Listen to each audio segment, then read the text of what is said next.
Boom. We're live. Okay. You know what? Thought we weren't going to do it. We had to do it. Here we are. The Orioles win again. Stop traffic. Cedric Mullins. I don't know any other way to describe how I feel about Cedric Mullins as a person first, and then as a player. I think people are understanding how good the player is. But yeah, everyone that's joining in, let us know how you're feeling. Let us know where you're tuning in from. But guys, you guys remember the Brewers series? Because I don't. All I remember is that the Orioles are leaving town with a clean sweep as they hit the road to play the Royals. Yeah, I mean, talk about just a drastic change in just vibes around Birdland.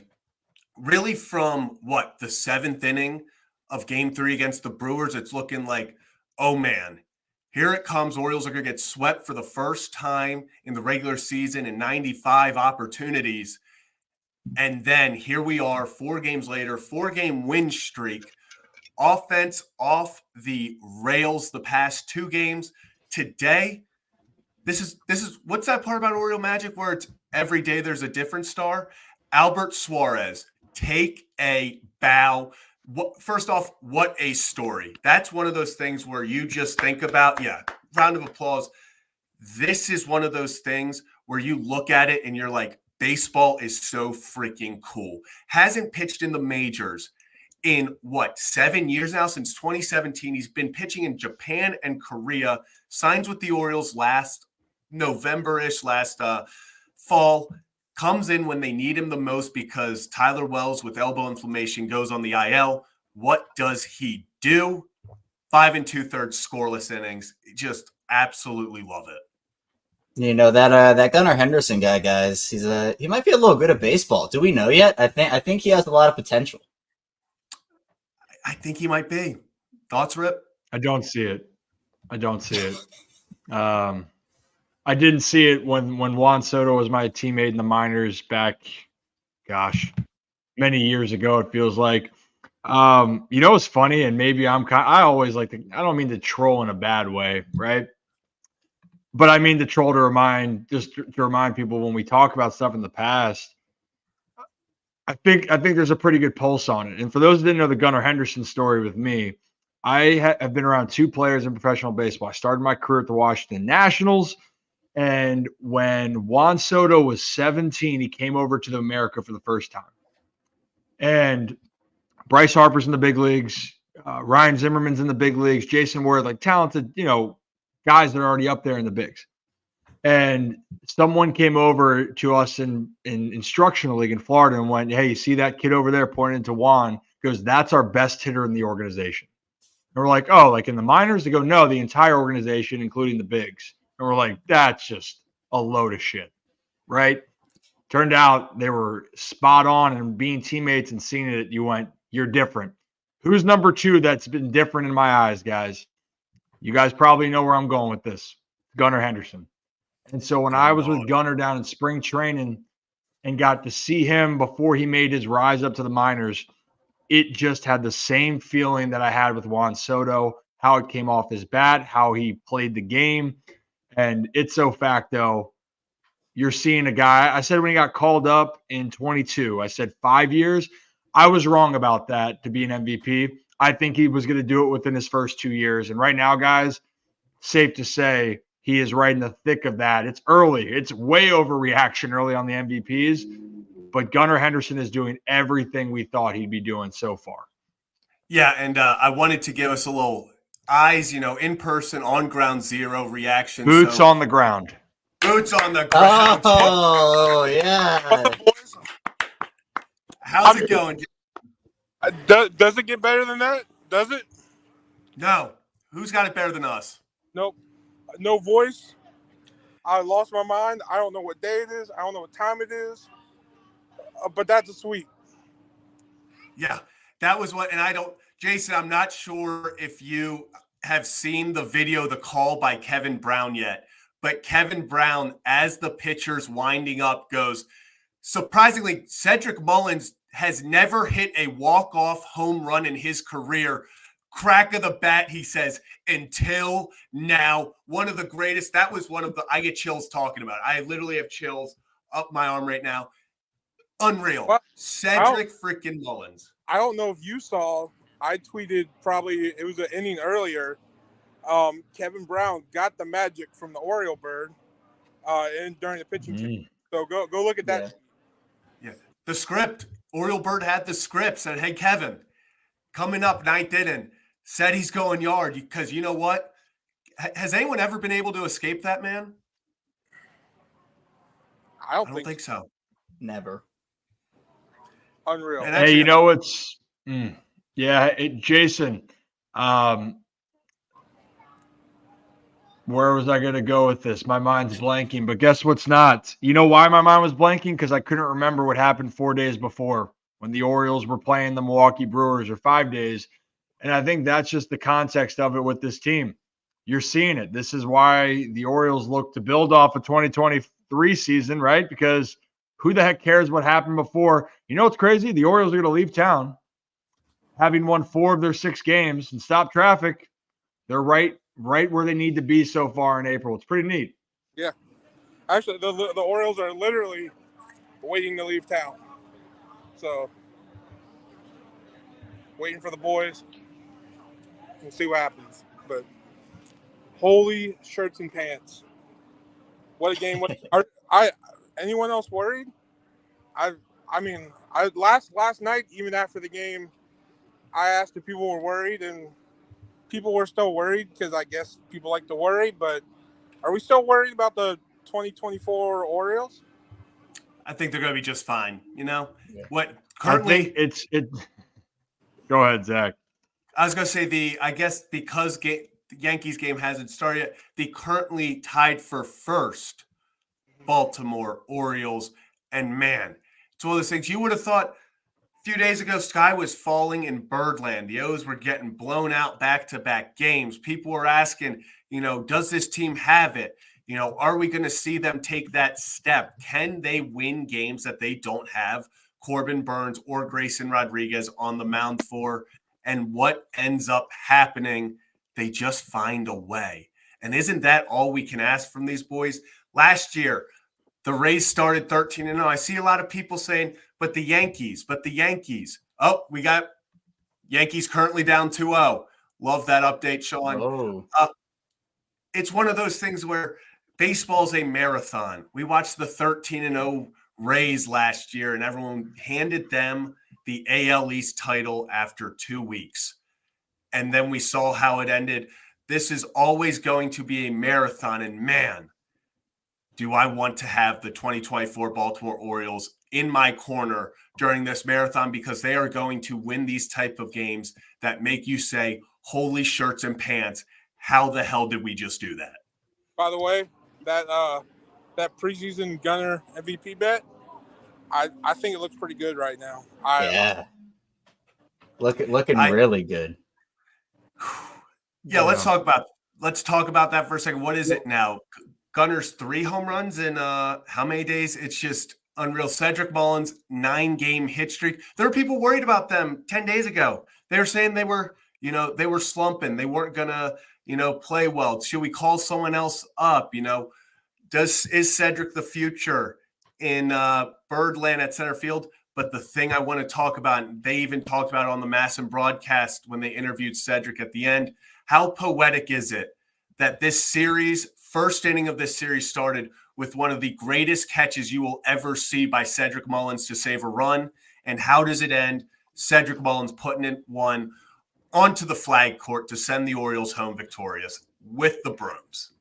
Yeah, and that's baseball, right? Like, guys go through ups and downs throughout a season. Everybody, no matter how good you are, goes through ups and downs. I mean, this was a big series for Tony Taters. We got a Tater bomb out there. So people were talking even last week, oh, Tony's hitting all these pop-ups and what's going on with, and then that's back to the Tony that we saw. So we're still so early in the season. I get the Brewers series wasn't pretty by any stretch of the imagination, but they come back, they make a statement, and they do what they do, whether you want to call the comeback kids, the walk-off kids. the Orioles, I think, are one of the, if not the clutchest team in baseball, and I don't think it's really close. Yeah, and real fast before we move on, I just wanted to say, Adam J, welcome to the Holy Shirts and Pants member. Thank you. Speaking of, just to plug that quickly, is if you want to be a member, if you want to be a channel member, right next to subscribe on your computer, there's that join button. There are 2 different tiers, the Ryan Ripken Superfan channel members and the Holy Shirts and Pants tier. There are a bunch of perks, and we're still adding to those. The big one was last night. We dropped the Mike Elias interview. Ryan did a great job with that. And channel members got to see that 2 hours before everybody else did. So you get exclusive early access to those warehouse and other big interviews that we do here on this show. Get the channel badge. We'll have live streams that are for channel members only with us in there. So a lot of different perks, and we're still, again, adding to those. But it's a way to support the show, support the channel and what we do. Sorry, I'll do it too. So we can, if you want to get rolling with that with us, would really appreciate that. And I know if you want to fund Ryan's new laptop, that would also be appreciated as well. Yeah, and we're going to start. I was going to say we're also going to start letting channel members know of future guests before everyone else. So just a lot of cool things that you're going to get. Being a channel member, we're going to start exclusive content there. But let's get back to the Orioles, because what a game. Ryan, what you got to say? Yeah, you got to say to the point, because Jason and Brad, you're exactly right about Dr. Evil. Yes, I'm a big Austin Powers fan. It's in my culture. It's in my blood. It's considered a Ripken family tradition, so to speak. But honestly, when you bring up where people worry, Jason, it's hard to be worried. And again, this is more of the off script, like unfiltered. So I don't give a shit about what I'm about to say. You have to be fucking worried first to actually, at the beginning, to qualify. And for me, I've had zero worries about any of these guys. Because again, when you go through a season, you're trying to figure it out. Doesn't matter how you do the first 10 days. Doesn't matter how you do the first 3 weeks. And quite frankly, you're going to find out about a lot of teams once we get to June and July. But what I do love to see, and where the Orioles are at, is that they continue to build momentum. And despite them trying to find out ways to win right now, you're seeing them find multiple ways to win, whether that's you have Corbin Burnes and Grayson Rodriguez giving you great outings, whether the bats are waking up, whether you're winning in pitching duels, which it was today. Albert Suarez, the ace that everyone knew he was going to be, goes out there and pitches well. Pablo Lopez, don't sleep on it. The Twins are known for their pitching. Hitting is kind of booty right now, but they're still just waiting to wake up.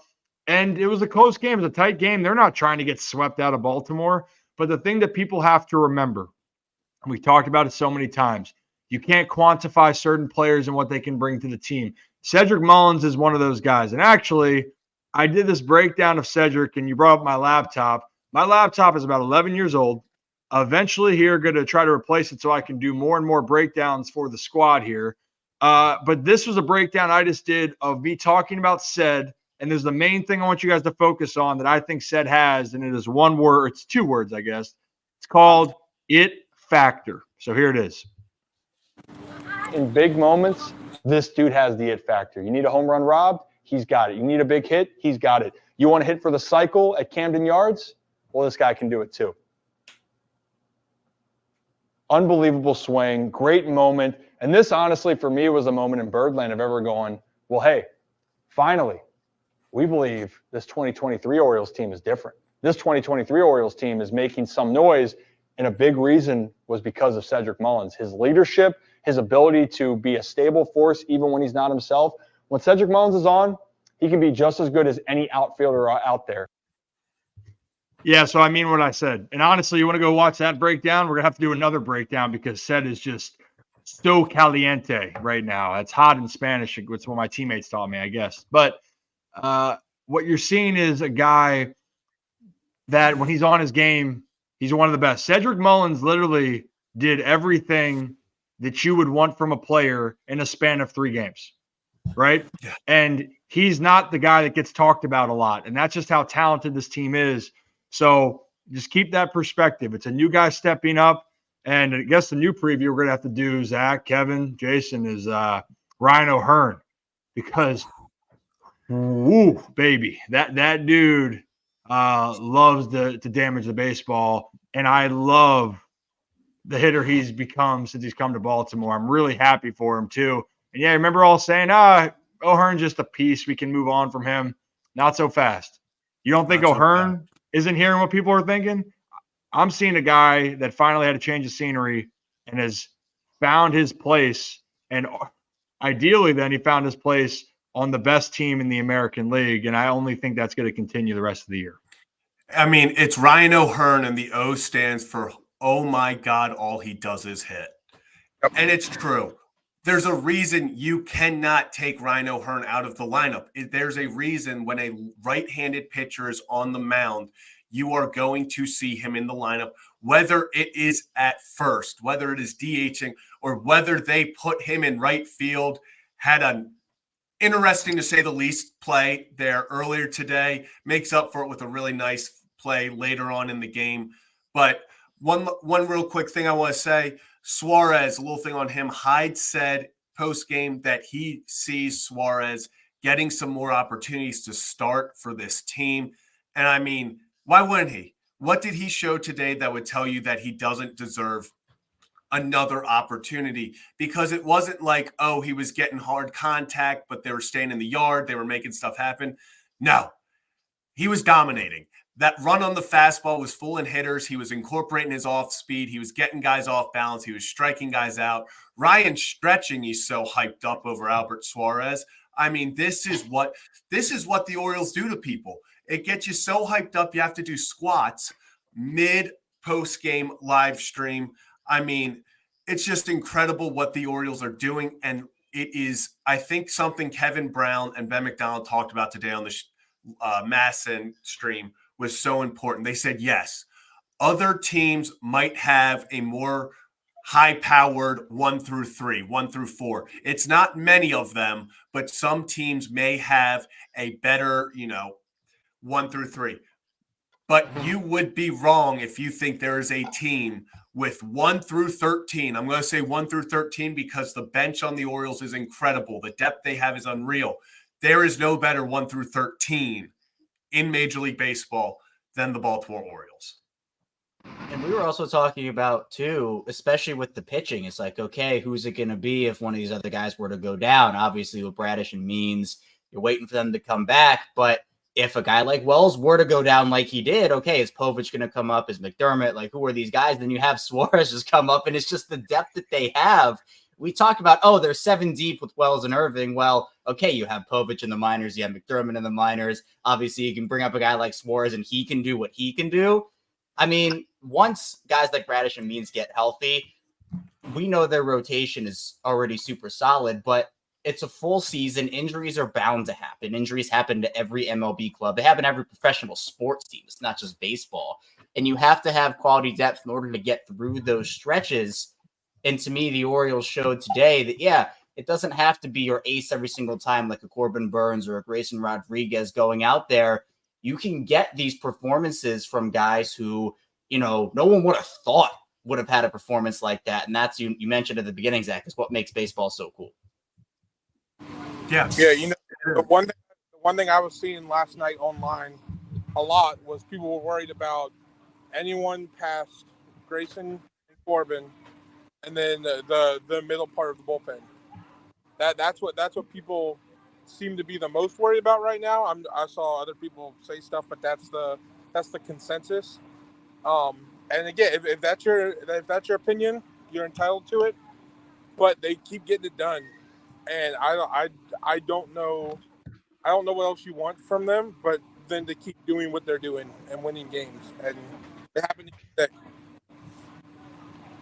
Yeah. I mean, this is the thing right here. I'm stretching because, man, the hammies are tight. We're going to hit some hammies later on after this stream here. Kevin, we're going to get on your Ripped with Rip program. Maybe that will be a part of the membership upcoming. Good. That will be for our exclusive members as well. This is not Rip After Dark, to be fair. But just to understand this, it takes a lot for a team to work, and you have to figure out what happens to allow players to figure out who they are. And in the Orioles situation, It was interesting. I went back and listened to the interview with Mike Elias because when you're in the moment, right, guys, when I'm talking and interviewing him, you're kind of making sure that you're keeping things going and the conversation stays on course, right? And then you really can look back and go, damn, I thought you said something like that, but let me look into it more. And Mike just talking about where the team is as a whole, what he likes with the roster, and looking at from the veterans and the prospects and the evolution of where the team's going. It makes you understand a little bit more. One thing that I pulled back up because, yes, I like to troll, like I said, or I like to pull back even what were my own comments because, hey, look, if I'm wrong, I'm not afraid to say I'm wrong.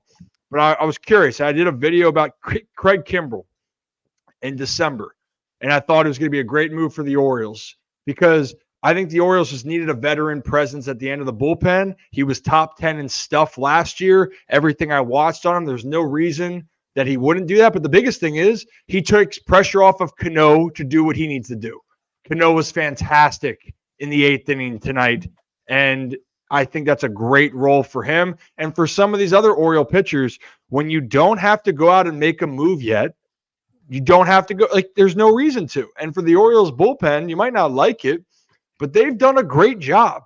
Yeah, there's been some games that have been some absolute manure, but guess what? That's baseball. Guys go 0 for 4, strike out 4 times. The Orioles sometimes don't hit, and people are in a frenzy, and then sometimes they're going to give up a lot of runs.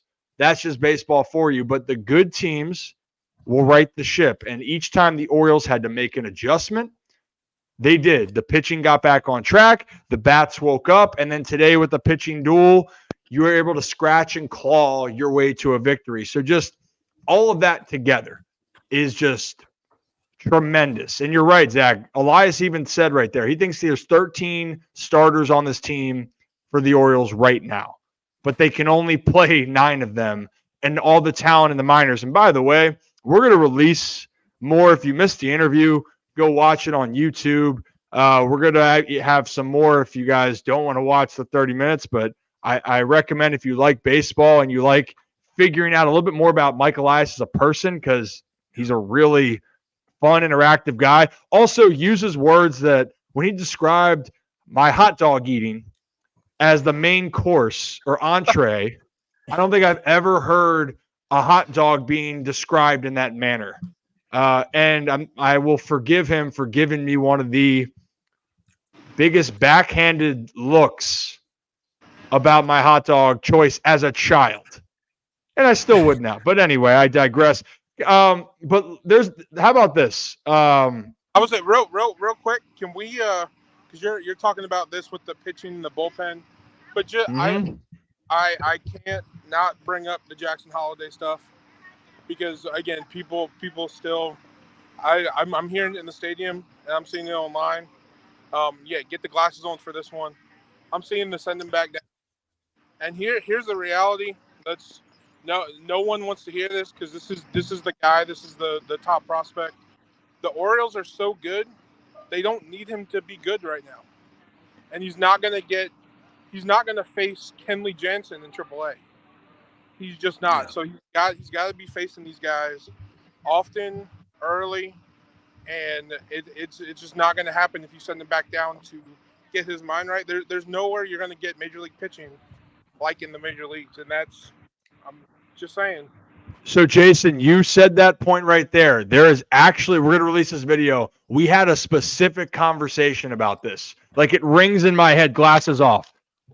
If you want to hear exactly the analytics behind this, and Kevin, you like that shit, don't you, man? You get on board, Kevin. Get on, man. Yeah, get on board. But Elias and I, we specifically talk about that. So everyone that's wondering about the prospects and going up, and then specifically Jackson, it's a really good listen. And also, I want people to understand this. Jackson, when things go wrong, it's magnified. And what I mean by that is, it's one thing after another. You miss the pitches you can drive. That means you swing and miss or you foul them off. You don't have any luck going your way. And then on top of it, the borderline pitches that you hope to get as a hitter, you don't get any of them. So if you go back and look at it, Jackson, everything that could go wrong for him is going wrong. And guess what? That's okay. he's a hit here or there from feeling better, and he's a pitch here or there in a strike zone from being in a different circumstance, and we're not having conversations. But please go back and watch that, because I think fans will get a really good understanding of what kind of goes into it and kind of where the state of baseball is between AAA and the big leagues. I thought that was fantastic. And hold on, Kevin. Heel, what do you want? Oh, I was just going to say is to your point, and it's almost like a mini teaser to that video. The thing that I thought was so interesting about that is Mike essentially said, well, look, if you've been as good as Jackson has been for his entire life in just mashing through all levels of competition, he's probably never really experienced that prolonged failure in baseball of having to work through a slump and go through certain things. And he's not going to get that in AAA either, because he, again, just mashed through that competition. And we saw it with Adley. We saw it with Gunnar. I mean, even if you want to talk about some other guys, Colton last year having to go through it a bit as well.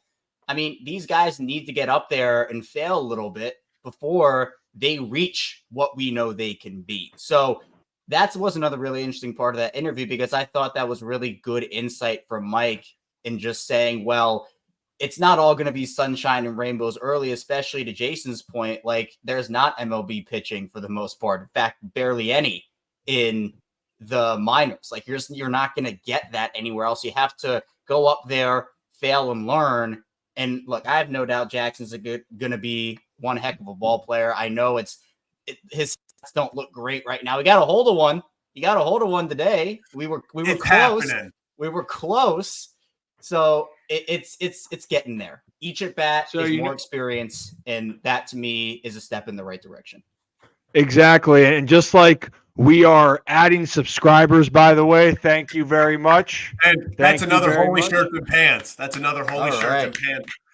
I was going to say the subscription to the Holy Shirts and Pants Club came immediately after we said we were putting Ripped with Rip and Kevin on the membership. So the people like good content. People like good content. That will be good content.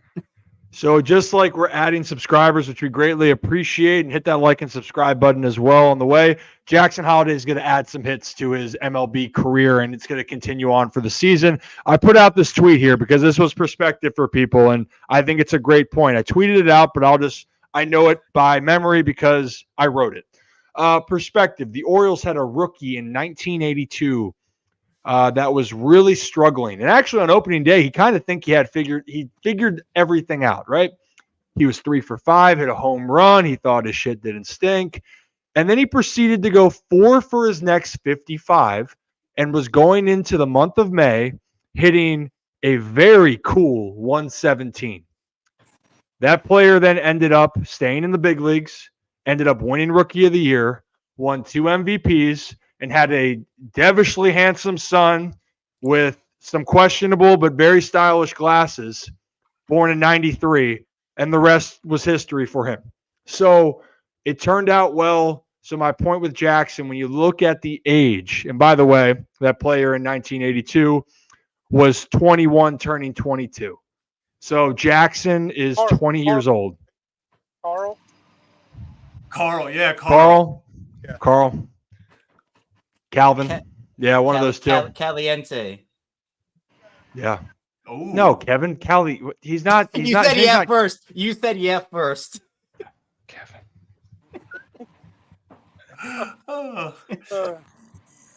Yes, but like Rip is saying, Jackson's going to be fine. If you look at his first game up here compared to recently, the past 3 games, the hits aren't there, but man, you just see it starting to click. He had a ball in the first game, hit a line drive out to left field. The expected batting average of it was 573, and it was caught. He had another one last night, warning track. Today, warning track. Every single day, even had a walk last night. Every single game, every single at bat, he is getting one step closer to getting into his groove and really taking off. Like Rip just said, he's 20 years old. This guy should be preparing for finals in college on his sophomore year. And instead, he's up here helping one of the best teams in the American League go chase a pennant. So if you really want to look like it, and I want to bring this up, Fat O's fan, his defense is looking more routine. He had a great catch where he ran and tracked a pop-up into center field today that almost gave you that sense of, we saw the first game he was there, and the second he misplayed. Questionable if the outfielder should have called it, but 2 balls pop-ups into the outfield that fall. Today, very similar situation. He tracks it down. He's getting more and more comfortable with every single inning. This is what they teach you as a broadcast major. I'm just sitting here and going, as distractions are going on all around right now. We have Rip just so true, Ryan. Well, so see, true. I don't know where he is either. But part of the reason I decided to stay here was because I thought I would see Rocco walk through that door. Oh man, that would have been incredible. So I don't know if he bailed early because he knows I'm mad at him for yesterday, or what. He's trying to avoid you. So, in your honor, Jason, Rocco wasn't invited to this stream. So yeah. For sure. We stand with Jason. Yes. The other thing I wanted to say, where was it on here? It was with Raven Lunatic. Yeah, and also, like, I wasn't lying earlier when I said Pablo Lopez is a really good pitcher. He's got a power fastball. Then again, like we talk about so many other power fastball pitchers, it sets up their off speed, and he will look great. Besides Gunnar Henderson being Gunnar Henderson, the Orioles offense couldn't do anything off of him. It was a tremendous outing for him. He got in a groove. He kept the team in the game. And there's a reason why the Twins went out and acquired him when they did, is because he has the ability to be a anchor for their staff, right? And he is. He really is one of their best guys. And the Twins, people might, despite the results in the first 2 games, the Twins' strength is their pitching staff in the starting rotation and the bullpen. So to put the context there, yes, Pablo Lopez, tremendous game, and it was some very tough at-bats. One thing I will say that I noticed with Jackson, and we talked about it in the chat for a second, Zach, and just for me personally, because I watching it, and I've done it 1,000 million times, whatever the highest number you can think of, I've done it, is when your insides get going, and sometimes you're trying to do a little bit too much, pitches that you usually can then drive, you don't, because you're trying maybe to swing too hard. You tighten up a little bit, and Jackson was missing some fastballs that were tough pitches, but they were in the zone. Those are pitches he can drive, and his front side was just kind of, let me get up. There we go. You guys see me? So his front side essentially is that it's the first move's coming off just a hair, right? And so when his front shoulder just makes a little bit of a move off, your bat gets slower coming through the zone. So instead of being really quick and compact to the ball, like, look at Colton Cowser, for instance. When Cowser, for me, when I'm like, dude, the guy's locked in, Cowser's balls, he was smoking balls to left center. And then when he was feeling frisky, he felt he could then hit the ball anywhere, and you see him pulling balls to right center, right, hitting the ball to center, left. For Jackson right now, a little bit too much coming off the ball, and he's probably sitting there going, man, how am I missing that pitch too? Because, again, I've been there with that. I can see the reaction, and that's all normal. It really is all normal, and I just love where, and honestly, I tell people this too. Imagine the first time you fail at something, in anything really, is at the highest level that you can possibly be. For you, it's people getting promoted in their jobs, whatever you want to consider the comparison. But for Jackson Holliday, he can't get higher than this. And so far in every level before, he hasn't had the adversity, really. Like, yes, he had a couple struggles to start off his beginnings in each level, sure. But other than that, like, this is the struggle in the big leagues. It all makes sense. And so it's just the context for it. And guys, and the reason why I bring that up, a guy that I saw struggle for the first time, and it affected him pretty, I don't want to say harshly, but Cedric Mullins in 19. Cedric was a starting center fielder for the Orioles, and he was demoted into Double-A, and we were teammates there. So talk about that. Like that's what I want people to get the context for what I'm trying to explain. Does that make sense to you, Kevin? I know you're looking at me weird. Like that's just a normal look, but does that make sense, Kevin? Weird. Yeah, it does. But I was looking at you weird because you were bench pressing a stool, or you were squatting. No, a stool. not bench pressing a stool. You were squatting a stool. If we don't know what a bench press between a squat is, Kevin, that's going to be the first step.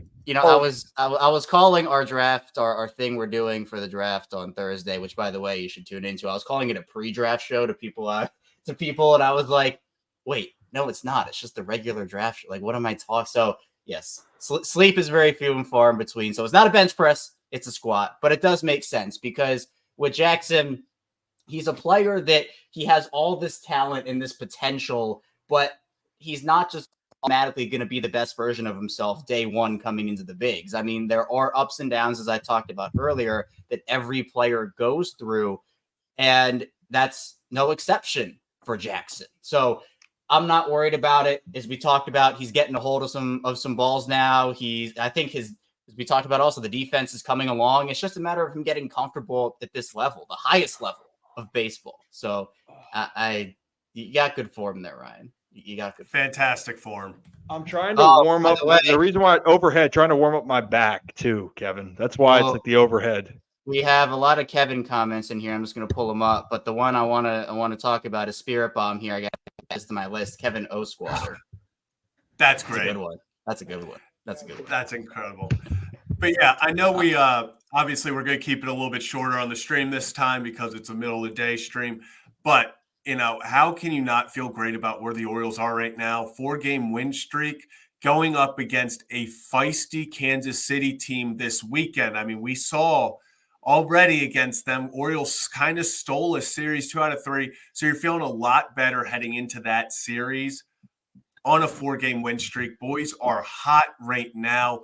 Yep. And it's one of those things where I saw a lot of people talk about it after that win against the Brewers. It felt like that was a turning point in the year. That was really that win that kick-started the year for a lot of these guys because it was like, okay, that was a win against a team that had our number for 2.5 games, but they found a way to win game 3 and they translated it in immediately against the Twins. Go put up 2 crooked numbers, 11 and 10 runs against a team that was coming in one of the best, if not the best, armed rotation in the league so far. So how can you not be romantic about Baltimore Orioles baseball? They just simply find a way.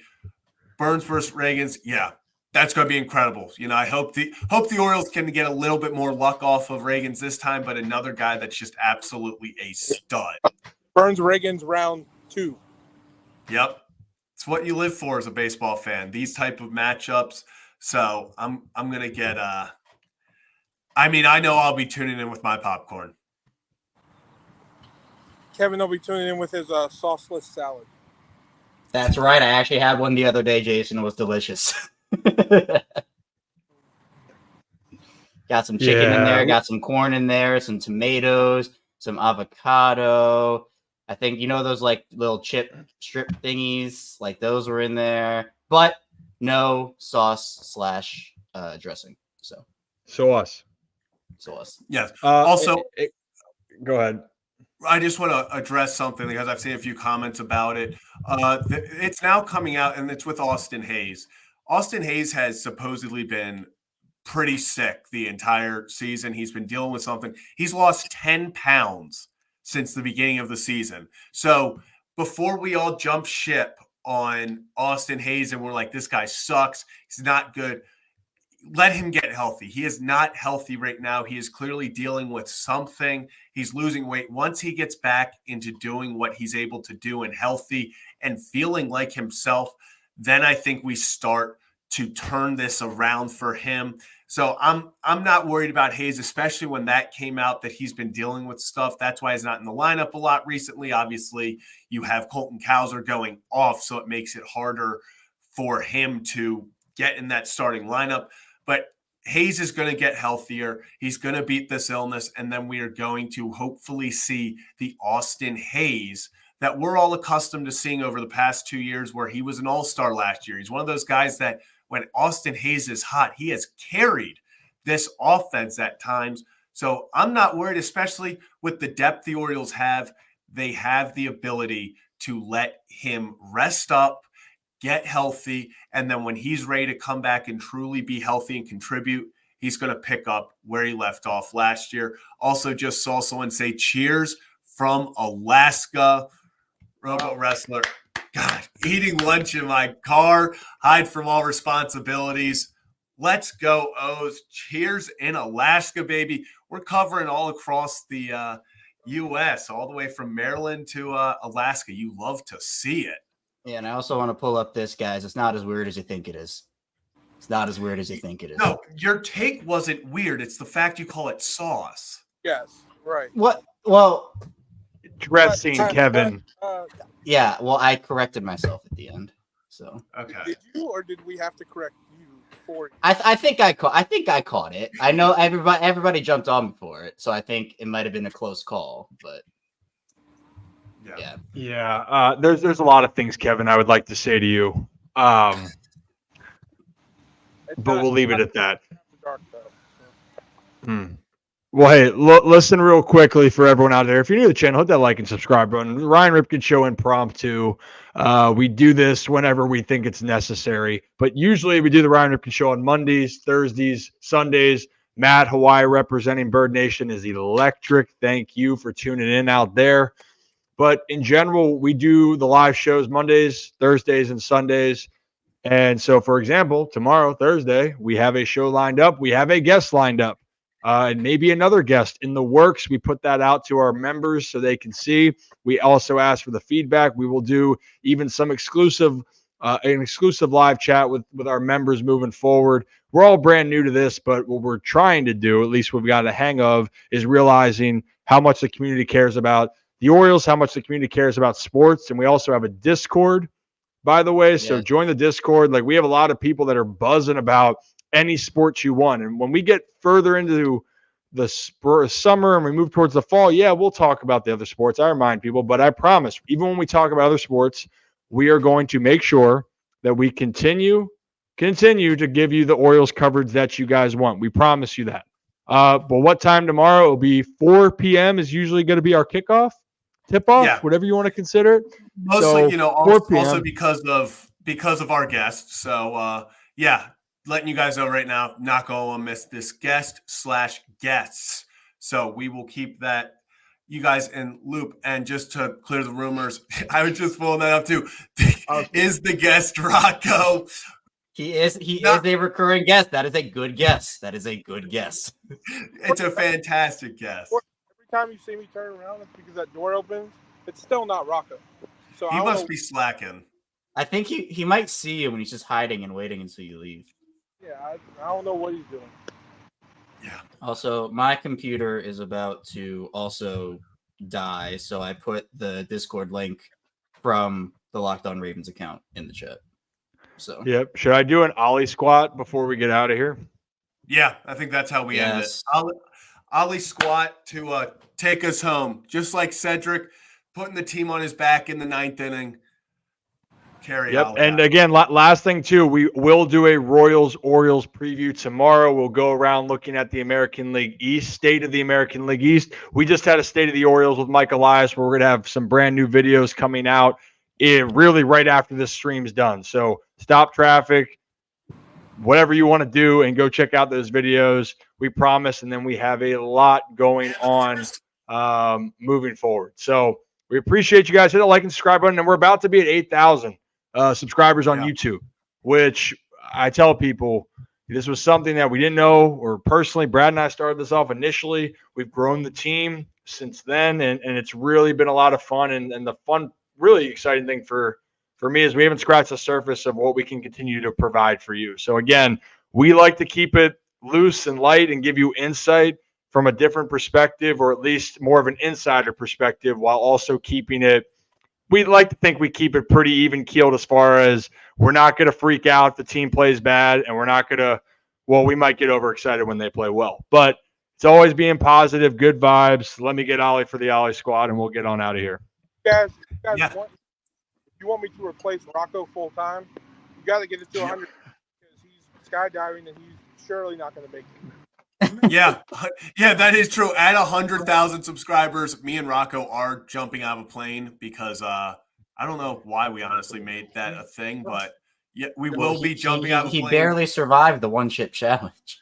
Yeah. So true. Oh, I love it. There he is. Never. Oh, Ollie. oh, look in the face. There we go. Ollie's a good And dude. Ollie Oh, squats to send us out of here. So Wait, bye-bye. Wait, bye-bye. wave bye, everyone. Awesome. Thank you all for tuning in. We are 37 subscribers away from 8,000. I just did that math in my head like 4 times, and it is correct. So make sure that if you're not already, hit that subscribe button, hit that like button. We will be back tomorrow with some fun guests, more analysis, and breaking down the Orioles versus Royals series. So we will see you all tomorrow. They did it.